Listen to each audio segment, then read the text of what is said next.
Bonjour et bienvenue sur Radio Cessert. Nous sommes le samedi 31 août et je suis Marc-Frédéric Gomez. Aujourd'hui, nous allons vous parler de l'actualité cyber. Il n'y en a pas beaucoup pour cette journée. On est sur une journée très calme.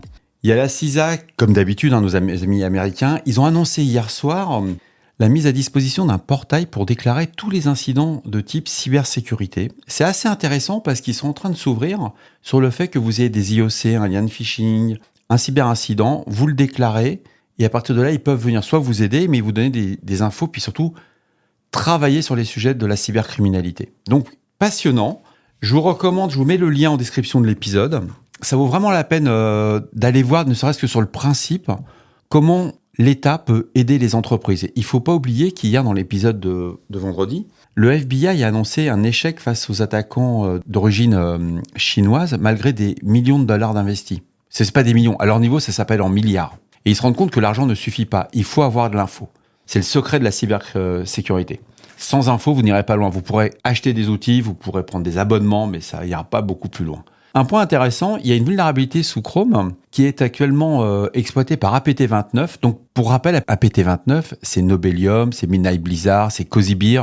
C'est un groupe de hackers qui semblerait être lié aux renseignements russes, notamment le FSB. Donc la CVE, c'est la CVE 2024-5274 et ça permet de l'exécution de codes malveillants.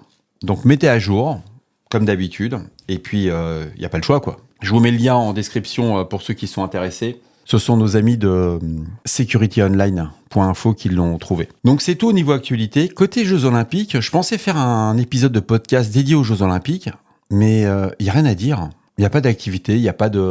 On a une chance extraordinaire, c'est des jeux qui sont magnifiques, mais sur le plan cyber, on est sur de l'activité courante. Voilà, donc on croise les doigts, il reste encore quelques jours, c'est pas fini. On reste vigilant, on ne désarme pas. Dans les bonnes nouvelles pour le podcast, j'ai reçu ma carte SIM et je vais vous communiquer un numéro de téléphone où vous allez pouvoir me laisser vos questions. Je répondrai à vos questions dans des épisodes spécifiques. J'essaierai de regrouper par type de questions ou pas. Ou à la fin de chaque épisode de podcast, je prendrai 5 minutes, pas plus, sur 1, 2, voire 3 questions. Et n'hésitez pas. Donc j'espère pouvoir vous... Je fais tous les tests cette semaine. Je vais me faire aider un petit peu parce que là, j'ai un peu de mal à commencer. Déjà, on va voir si techniquement ça tient. Parce que entre ce qu'on essaie de faire et ce qu'on voit arriver en résultat final... Bon, on est comme tout le monde, c'est l'effet démo, ça plante pas mal quand même. Et puis, il y aura une spéciale pendant les assises. Donc, il faut que je voie avec les organisateurs des assises si j'ai le droit ou pas de faire une émission de podcast dédiée aux assises. Sinon, je le ferai après les assises. Voilà, c'était tout pour aujourd'hui. Donc, nous sommes le samedi 31 août. Nous sommes toujours en direct de l'Indre. Il fait un temps moyen quand même. Pour le dernier jour du mois d'août, j'aurais bien aimé qu'il fasse un peu meilleur, mais c'est pas grave. Passez une très bonne fin de samedi. Demain, on reviendra. Je ferai un récap de la semaine. Parce qu'on a quand même... cette semaine, on a discuté de 40 menaces au total. 40. Ouais, c'est incroyable. Et sur ces 40 menaces, on a quand même plus d'une dizaine qui sont liées à l'Iran. Donc il y a un gros focus, mais on oublie que les groupes iraniens ne sont pas des groupes principaux, ce ne sont pas des groupes majeurs sur l'activité de la cybercriminalité.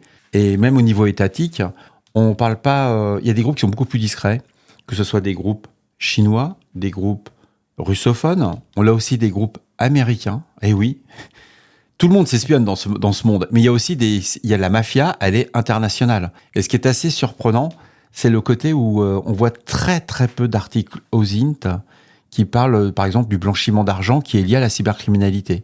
Donc, ça serait intéressant de voir si j'arrive à vous trouver quelques infos ouvertes concernant les sites de phishing, comment l'argent est utilisé, comment il se déplace de mixeur en mixeur de crypto-monnaies, et puis qu'à la fin, il arrive dans des pays qui ne sont pas, comment dirais-je, très regardants. Je vous souhaite à tous une très bonne fin de journée. Au revoir.